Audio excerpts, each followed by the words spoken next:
welcome back to another episode of Nongki X All Out. Yeay. Jadi, episode Nongki kali ini tuh bakal spesial banget karena kita kolaborasi bareng All Out. Jadi, apa sih itu All Out? Jadi di podcast kali ini kita bakal bahas seputar final project. Jadi bagi teman-teman yang kayak mau tips and tricks buat ngerjain final project, tonton sampai habis ya. Oke, jadi hari ini kita kedatangan dua speaker yang gacor banget. Kita ada Kak Glory dan Kak Tasya. Jadi boleh nih Kak Glory sama Kak Tasya boleh perkenalkan diri dulu. Kenalin, nama aku Gloria Fiorentina, mungkin biasa dipanggil Glory juga. Dan mungkin kesibukan aku sekarang itu fokus sama kuliah aja sih. Oke, halo semuanya, kenalin nama aku Adira Tasya, you can call me Tasya atau Adira, basically preference kamu aja. Kalau misalnya sekarang kesibukannya selain kuliah, ada running 2 bisnis, boleh disebutin nggak nama bisnisnya? Boleh banget kok. Jangan lupa ya guys, follow Blastprint atau enggak kalau kalian yang mau kue-kue atau bakery, Loka Bakes gitu. Oke, mungkin tadi Kak Glory kan bilang lagi sibuk kuliah gitu ya.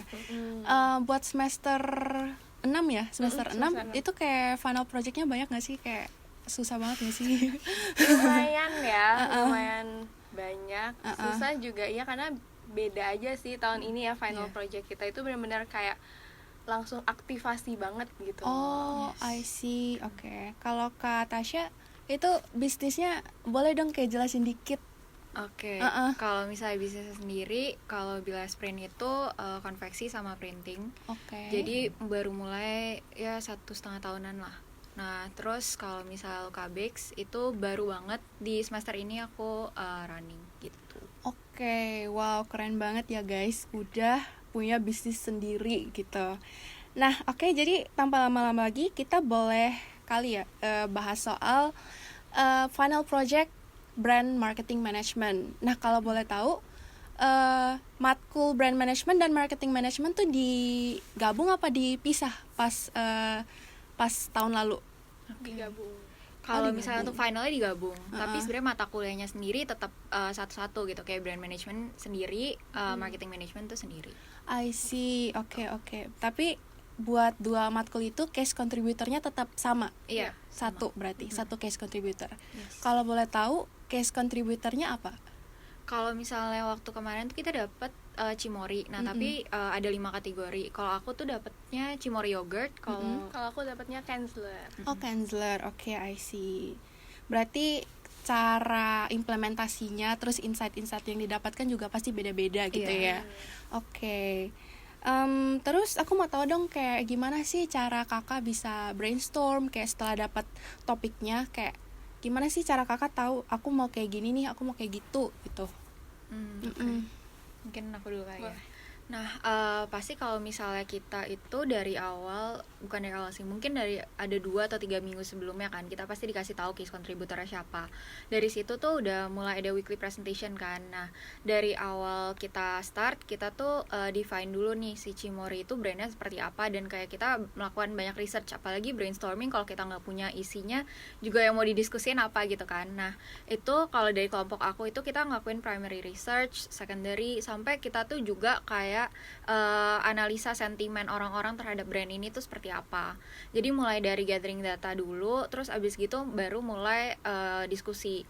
Dan kalau misalnya kemarin itu sebenarnya cukup banyak ya pasti kalau di Prasmu kan final projectnya. Jadi kita rada bagi-bagi sih, dan ada 2 tahap gitu, mulai dari video sama pitching day.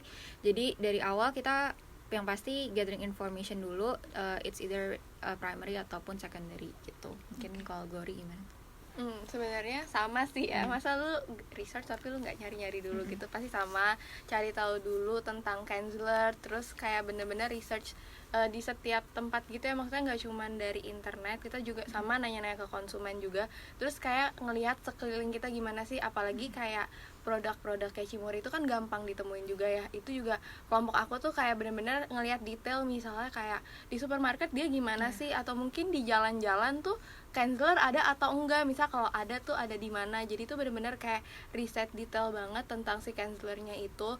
Dan yang pastinya kalau kelompok aku ya pas brainstorm itu kita tuh kayak ngumpul bareng, dan kita udah bawa insight dari masing-masing kita tuh gimana, jadi kita bisa bahas lebih deep lagi gitu pas kita ketemu sih. Oke, jadi penting banget ya kita research dulu Cimory-nya sebelum kita kayak present our ideas gitu buat discuss sama kelompok gitu. Oke, terus kalau boleh tahu gimana sih kayak kakak bisa divide each task buat tiap individual di kelompok gitu? Oke. Kalau misalnya aku dari awal research itu banyak kayak yang kita lakuin gitu kan, dari primary secondary itu tuh udah langsung dibagi gitu. Nah kebetulan timnya juga dari awal tuh semuanya kerja gitu ya, dan kayak kita udah tahu role-nya masing-masing. Jadi ada yang ambil misalnya aku familiar nih dengan kayak analisa si brand di social media gitu, mulai dari komenannya aku baca, terus juga kayak analisa si sentimen di social media kayak gimana dan lain-lain. Terus ada juga nanti yang bagian emang mereka nge-search tentang produknya tuh as if kita blind test produk, apalagi Cimory yogurt bisa dicobain gitu, dan kita blind test si produk-produknya itu ada yang tanggung jawab sendiri.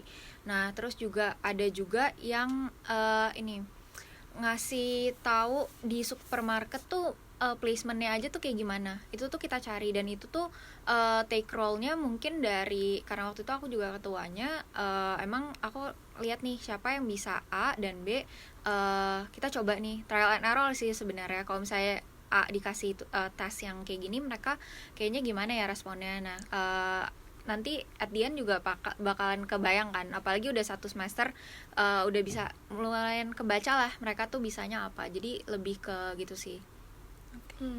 Kalau misalnya dari kelompok aku lebih kebanyakan justru kita tuh jalannya bareng gitu sih, bener-bener kayak kalau ada apa-apa juga bareng, karena pas kelompok aku tuh benar-benar kita udah deket dari awal dari semester sebelumnya, jadi kayak udah tahu juga kan dia mungkin cara kerjanya gimana, jadi kita tuh bareng-bareng aja sih dari awal gitu. Paling kalau pembagian ya di akhir ya, karena biasa banyak final projectnya, itu baru kita mulai kayak aware, oh lu bisa gak bantunya tolong ke bagian sini, atau mungkin lu yang bagian ini gitu sih. Oke, I see. Oke, mungkin untuk next question kali ya. Hal-hal apa aja sih yang harus disiapkan dan menjadi poin yang nggak boleh dilewati nih dalam solving the final project itu sendiri gitu. Oke. Mungkin mau duluan. Jujur persiapannya apa ya? Ya pasti siapin ini sih, kan di setiap pertemuan itu kita ada weekly-nya presentation gitu kan. Nah mulai dari hal-hal itu sih yang kayak pasti harus disiapin, apa yang diminta dosen tuh bener-bener dicari, karena itu sebenarnya ngefek banget sih buat sampai nanti kita final gitu. Terus kalau misalnya itu kita kan final kemarin tuh sampai bikin booth gitu kan. Jadi kayak persiapannya lebih banyak pas kita H-1 di booth gitu sih. Kalau kayak bikin video kan kayak oh ya udahlah paling persiapannya cuman PPT, materi-materi disiapin. Cuman pas kita bikin booth itu H-1 bener-bener kayak, bahkan sebelum H-1 kita udah mikirin juga nih konsepnya mau kayak gimana sih. Kalau aku counselor gitu ya, counselor tuh mau dilihat seperti apa sama juri-juri atau mungkin sama teman-teman yang datang di situ. Jadi banyak persiapannya di H-1 pas kita bikin booth gitu sih. Oke. Apalagi booth counselor tuh waktu kemarin itu tuh ada kayak serangkaiannya, jadi kayak orang masuk boothnya tuh udah ada experience sendiri. Kayak itu kayak jadi raja dan lain-lain, gue ingat tuh boothnya kayak gitu. Iya betul. Iya. Kalau misalnya aku persiapannya mungkin pertama selain dari weekly meeting yang kita siapin, itu kan tiap meeting pasti ada objektifnya, dan itu sebenarnya bagian dari persiapan yang dicicil gitu kan. Nah tapi jangan lupa juga untuk make sure lagi nih at the end objektifnya yang mereka mau tuh sebenarnya apa gitu. Nah sebenarnya waktu H-1 booth itu mau jadi, aku tuh ganti presentasi pitching. Bener-bener H-1 tuh itu bukannya kayak siang gitu, itu malam. Wow, oke. Dan kebetulan aku langsung kontak dosen karena aku ngerasa kayak kok kayaknya presentasinya masih kurang ya, kayak itu jam 10 malam dan kita masih callan sama dosen. Untungnya Pak Rudi Handoko itu mau bantuin kita gitu, karena dari beliau juga ngerasa kayak oh ya masih bisa diimprove gitu. Jadi kita ngelihat lagi dari awal bener-bener presentasi, apalagi mau booth kita sebagus apapun tapi substance yang kita omongin tuh juga masih kurang, kan pasti agak kurang ya penilaiannya. Jadi kayak kita juga perhatiin dari konten yang apa yang mau kita sampein, itu sih yang mau ditambahin. Mungkin sama satu lagi adalah kalau misalnya yang siapin booth kayak gitu-gitu, make sure untuk persiapin dari jauh-jauh hari, karena kategori aku itu yang sama-sama yogurt itu mereka sampai bawa proyektor. Jadi kayak kita cukup dak-dikduk ya, karena mereka persiapan sangat wow banget gitu. Itu sih. I see. Berarti untuk konsep booth-nya itu sendiri benar-benar purely dari ide masing-masing gitu ya. Benar. Oke, berarti kayak untuk peralatan kayak proyektor, dekorasinya segala macam benar-benar kayak purely dari masing-masing yang siapin. Iya, karena kan pasti Oke. beda-beda ya boothnya. Kalau waktu itu kita pernah bikin booth CJ juga dapat partisi. Kalau kemarin tuh benar-benar cuma Kosong. meja kosong doang. Iya. Oh, meja kosongan. kosong. Iya. Oke. Tuh. Berarti sekreatif masing-masing Yes, lah ya gimana true. mau decide booth gitu. Nah, oke, untuk next question, ada nggak sih tips and tricks buat mempersiapkan final project sendiri gitu? Tips and triknya Mungkin kayak ada apa ya? Kayak ada strategi atau ya tips and tricks sih. yang pasti itu kita benar-benar harus paham sama materi yang mau kita bawain, dan tadi juga ada sempat ngomong objektifnya, jadi supaya apa materi yang kita siapin udah oke dan sesuai nih sama objektif yang mau kita jalanin gitu. Terus paling sama pede sih menurut gue dengan apa yang kita buat, soalnya kalau kayak lihat kelas lain agak kayak kok mereka kayak gitu ya, kita ya jiper banget kan. Terus kayak udah pede aja gitu loh sama apa yang udah kita kerjain gitu. Terus kayak menurut aku sama harus bisa bantu sama satu sama lain gitu, apalagi kalau nggak salah tuh kita berenam ya, Iya.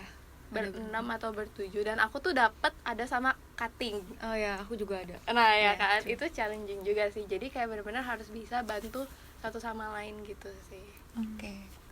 Oke, kalau aku tips and trick ya. Pertama, selain tadi ketahuan objektif dan apa yang dimauin dari project itu, terus keduanya juga mungkin biar nggak terulang kayak aku yang harus H-1 ganti presentasi, kayak coba deh cek lagi dari jauh-jauh hari. Walaupun nih kalau tahun lalu kan kita ada seleksi udah lolos baru pitching. Walaupun misalnya udah lolos seleksi, kayak it's not a guarantee kalau misalnya presentasi kamu tuh itu udah paling oke gitu loh. Dan itu tuh harus dicek lagi, apalagi kalau misalnya kayak brand management dan marketing management yang disatuin gitu. Each mata kuliah kan punya details tersendiri yang harus diperhatiin kan. Dan mungkin juga kalau misalnya brand management, waktu kemarin lesson learn-nya adalah kan kalau kalian harusnya juga belajar di piramid itu kan. Iya benar. Nah, si level-levelnya ada yang kita tuh ngerasa kita maksain gitu loh insight-nya, makanya kita ganti. Jadi kayak pas dosen ngomong kalau misalnya nggak ada, ya udah say truthfully aja emang nggak ada gitu, dan presentasiin aja ke kliennya, oh memang belum ada di level ini loh, dan ini yang harus kita achieve. Jadi kayak ya dari riset nggak usah kita pura-pura bagusin gitu untuk mereka seneng gitu. Yang mereka mau sebenarnya gimana kita solve apa yang sebenarnya jadi masalah buat mereka gitu sih. Oke, jadi jangan maksa gitu Iya. ya. Jadi kayak ya udah seadanya aja gitu. Iya, seadanya researchnya, tapi solusinya harus yang mau juga gitu untuk solve Oke, itu. I see. Oke. Nah, mungkin aku mau kayak tanya pas presentasi kali ya, pas presentasi final project gitu. Gimana sih kayak cara menghadapi pertanyaan dari juri? Oke.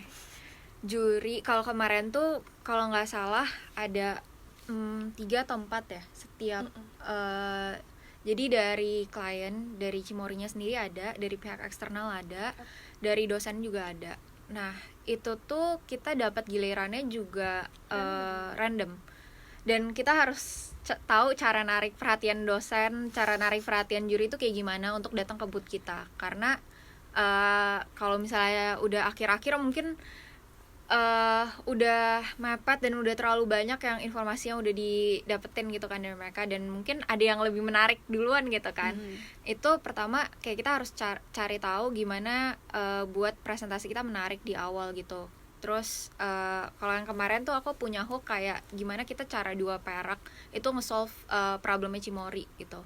Terus mungkin yang kedua yang tadi Glory bilang gitu, pede, karena jujur nanti kalau misalnya kalian buka booth yang lain yang punya booth yang lebih bagus itu pasti banyak, gitu loh. Dan kalau misalnya nggak pede dengan solusi ataupun presentasi sendiri, pasti kerasa banget sama jurinya. Menurut aku gitu sih. Iya, pas presentasi bener sih, itu kita harus kayak apa namanya, tunjukin kalau booth kita tuh beda. Kalau aku tuh dulu ya tentang kerajaan gitu, karena di Kensler itu tuh ada logo mahkotanya, makanya terus aku tuh dapat posisi lumayan strategis karena kan itu bener kayak agak melingkar gitu kan. Dan aku tuh di posisi di sini yang kayak kalau orang masuk dari pintu itu kita tuh di gedung telur ya, di audit itu bisa langsung lihat. Terus aku tuh bener-bener sampai pakai karpet merah, terus aku bener-bener bikin tiang-tiang yang kayak seakan-akan lu tuh masuk ke kerajaan gitu. Jadi makanya pas itu aku juga kelarnya lumayan cepat ya, karena kayak jurinya tuh mau lihat ke sana gitu kan. Terus pas presentasinya itu ya udah sih kayak berjalan dengan lancar, yang penting tuh udah bisa narik perhatian jurinya aja gitu. Tapi aku penasaran juga sih, soalnya kan aku pernah buka booth buat CI, waktu itu kita sama Gosen, case contributornya. Itu kayak penting gak sih lokasi booth itu sendiri, kayak lokasi yang strategis itu penting gak sih? Lokasi strategis menurut aku bisa membantu, tapi balik lagi kayak apa yang kita presentasiin. Karena sebagus-bagusnya booth kita, kayak waktu itu CJ, booth aku tuh cukup banyak dekorasi lah, banyak gitu. Tapi kayak tetap aja aku nggak menang gitu loh, karena apa yang dipresentasiin mungkin kurang sesuai gitu dengan apa yang diminta. Dan waktu itu kayak banyak banget yang ngerasa udah kayak, oh boothnya udah bagus nih, tapi kenapa gak dapet ya. Tapi balik lagi kalau misal kontennya yang disampaikan gak match dengan ekspektasi mereka, pasti juga gak akan ini sih. Iya benar. Iya berarti gitu. Yang paling penting itu what we deliver gitu ya, bukan lokasinya gitu. Oke, mungkin kakak masih ingat nggak kayak pertanyaan dari juri waktu itu apa? Terus kayak yang membekas banget gitulah pertanyaannya. Oke. Kalau aku sih waktu itu tuh ditanyanya kenapa aku tuh milih target marketnya Gen Z, karena sebenarnya kayak Kensler itu kan frozen food ya, mungkin juga identik dengan ibu-ibu gitu loh, kayak maksudnya masak-masak gitu. Cuman kemarin tuh setelah kita research juga, terus juga dibantu sama dosen untuk kayak dapetin insight-nya juga pas di weekly presentation itu, kayak kita tuh melihat ada perbedaan gitu, Kensler yang benar-benar frozen food yang kayak kalian beli langsung banyak, sama Kensler yang single gitu loh. Jadi kayak makanya akhirnya kelompok aku juga setelah research kita tuh pilih gitu loh, maksudnya kita tuh mau fokus ke yang mana, karena kita nggak bisa ambil dua target market yang umurnya jauh nih, ibu-ibu sama anak Gen Z gitu kan. Nah makanya kemarin tuh sempat ditanya kenapa sih harus milihnya tuh Gen Z, dengan aku tuh waktu itu slogannya Gensler, jadi Counselor for Gen Z gitu. Jadi kayak ditanya kenapa sih kamu tuh milihnya Gen Z, terus ya udah kita kayak paparin juga hasil-hasilnya. Terus karena campaign aku juga lebih ngarahnya kan ke Gen Z ya, jadi dia lebih nanya seputar dengan campaignnya sih waktu itu. Oh, I see. Oke. Kalau Kak Tasya? Aku mungkin dari pertanyaan dari pihak Cimory-nya langsung gitu.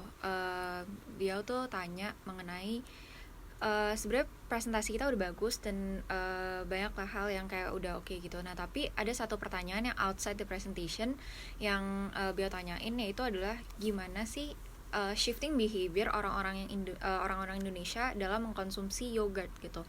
Orang-orang Indonesia itu ketika mengkonsumsi yogurt itu mereka masih ngerasa kayak belum terbiasa, dan ternyata banyak juga yang kayak lactose intolerant gitu kan. Oh iya benar. Nah, hal yang kayak gitu gimana biar mereka bisa mengkonsumsi yogurt untuk sehari-hari, apalagi kita tuh fokusnya juga kemarin adalah yogurt squeeze. Nah di situ kita cukup ter-challenge juga gitu ya, karena kita lebih mempersiapkan kepada kayak gimana untuk cara marketingnya, terus juga gimana cara untuk elevate the brand presence gitu kan. Tapi kita mungkin nggak terlalu mendalam ini shifting behavior dari konsumen tuh gimana gitu. Nah hal-hal yang seperti itu mungkin bisa dimitigasi gitu dari brainstorming processes gitu. Jadi misalnya emang dari awal kita tuh bahas semuanya kita bahas aja gitu. Jadi insight-nya juga bukan cuman apa yang mereka mau atau ekspektasiin, tapi outside that kita bisa juga tetap menjawabnya gitu sih. Oke, oke. Nah, untuk next question nih, kalau kalian bisa go back in time ke final project waktu itu, apa yang what would you guys do differently gitu? Oke. Kayaknya kalau gue nggak ada sih. Nggak ada ya. Nggak ada yang perlu ditambah-tambah. Oh mungkin ada sih. Jadi tuh kelompok gue karena ada cutting, jadi dia tuh nggak datang H-1. Oke. Itu jujur agak ngerepotin sih, kayak nih orang kagak dateng H-1, terus kayak ngabarin guenya juga malam-malam gitu. Mungkin kalau bisa diulang ya, gue mungkin bakal lebih bikin kelompok gue bonding dengan cutting itu sih, supaya dia tuh kayak bisa jadi bagian kelompok gue juga gitu pas di presentasinya. Oke. Kalau aku jujur malah kebalikan sama Glory. Cuttingnya dari awal selalu mau bantu kita. Jadi emang rada berbeda ya. Nah, di situ malah cutting kehadirannya dia tuh juga nambah insight. Apalagi kita tuh waktu kemarin belum dapat brand activation kan. Nah, kita tuh malah dapat insight bahwa ada kayak materi transmedia gitu-gitu. Jadi kita masukin gitu. Nah, tapi mungkin dari segi kayak gimana kita deliver solutionnya. Di situ tuh kita punya 2 strategi, dan each strategi itu kita udah punya gambarannya, dan sampai ide kontennya pun kita udah buat gitu, jadi kayak bentuk videonya dan lain-lain. Tapi mungkin kalau misalnya bisa lebih kita go back in time gitu, seperti itu, kayaknya mungkin hal-hal yang kayak visualisasi dari konten yang kita udah buat itu mungkin lebih flow-nya aja sih, lebih biar enak, biar dilihatnya. Oh, I see. Karena kita sampai buat lagu juga gitu. Oh, wow. Iya. Oke. Gue sampai nari-nari, tau gak sih? Gue bikin gerakan sendiri. Oh iya, sampai segitunya ya. Wow. Kita buat jingle, kita puterin itu, dan ya gitu sih. Iya. Tapi ada nggak kayak momen setelah dapat feedback dari juri gitu, kayak coba kok gue nggak kepikiran ya gitu, ada nggak sih? Kalau kelompok gue nggak ada sih. Nggak ada Jujur ya. dulunya kayak nggak ada kayak maksudnya bukannya nggak kasih insight ya, cuma maksudnya mereka lebih nanya-nanya aja sih. Dan bahkan kalau di kelompok gue tuh waktu itu pas pihak Cimuria datang, dia tuh baru kepikiran dari idenya kelompok gue gitu. Oke. Nah, mungkin buat next question, kan untuk brand man tahun ini kita bahas soal Kino sebagai case contributor. Jadi Kino tuh apa sih? Kino tuh banyak banget produknya. Ada Eskulin, Ovale, Click, Q-Live kayak gitu dan lain-lain. Gimana sih kayak tips and tricksnya dari kakak buat solve that problem gitu? Oke. Kalau misalnya dari aku, kalau misalnya dari si Kino ya tadi brandnya gitu, pertama dari hasil analisa dulu sih, kita harus tahu dulu each levels gitu kan, kayak ada science, terus kayak imagery dan sampai resonance gitu kan. Nah itu bisa dianalisa selengkap-lengkapnya dan juga sedetail-detailnya gitu. Apalagi Kino kan tadi banyak brand di bawahnya kan, dan itu kan pasti kita setiap grup punya fokusnya masing-masing. Dan itu menurut aku yang perlu didetailin gitu loh, karena analisa dari brandnya sendiri itu pasti poin utama banget untuk jadi starting level kita nih untuk ngapain, untuk ngembangin si brandnya gitu. Oke, mungkin tambahin juga karena itu juga penting sama brand elemen.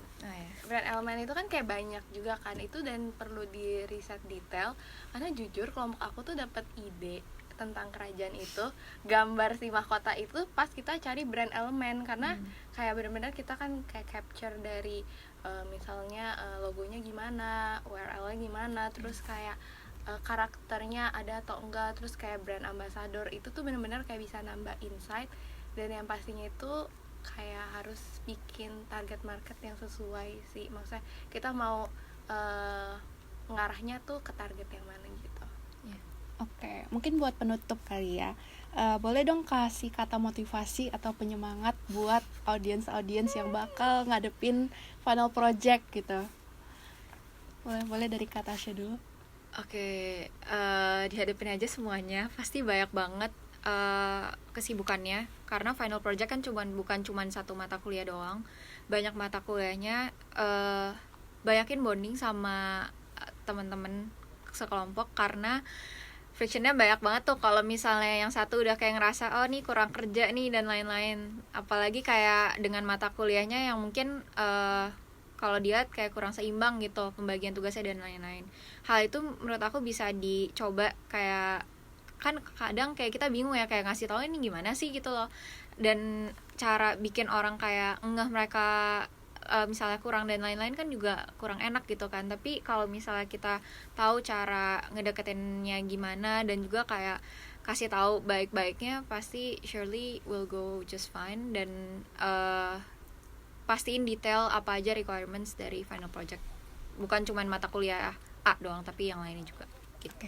Oke, kalau menurut aku sih yang pasti harus pinter-pinter bagi waktu juga. Betul. Karena banyak banget final presentationnya, dan yang paling penting adalah komunikasi sih diantara semuanya itu ya. Kayak maksudnya kalau kita ada apapun, tolong komunikasiin juga ke kelompok kalian, atau misalnya ada ngerasa kurang gimana, dan sama karena banyak project kita gitu, kalau misalnya kalian merasa gue tuh bisa untuk ngebantu misalnya handle di bagian ini, coba untuk inisiatif juga, bantuin kelompoknya gitu, jangan kayak cuman diem-diem aja gitu. Dan kayak pokoknya benar-benar bantulah kelompok kalian, karena itu kayak nilai kalian juga gitu. Jadi jangan pernah ngerasa kayak ini udah tugas saya sendiri-sendiri, tapi benar-benar ngerasa ini keluarga gue juga yang harus gue bantu gitu.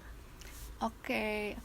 Jadi thank you so much Kak Tasya dan Kak Glory udah sharing dan juga ngasih pengalaman gitu buat para teman-teman yang bakal ngadepin final project. Nah, mungkin ini buat penutup terakhir banget nih, aku bakal bilang Nongki, terus kalian bakal nunjuk ke kamera bilang nongkrong online kekinian. Oke?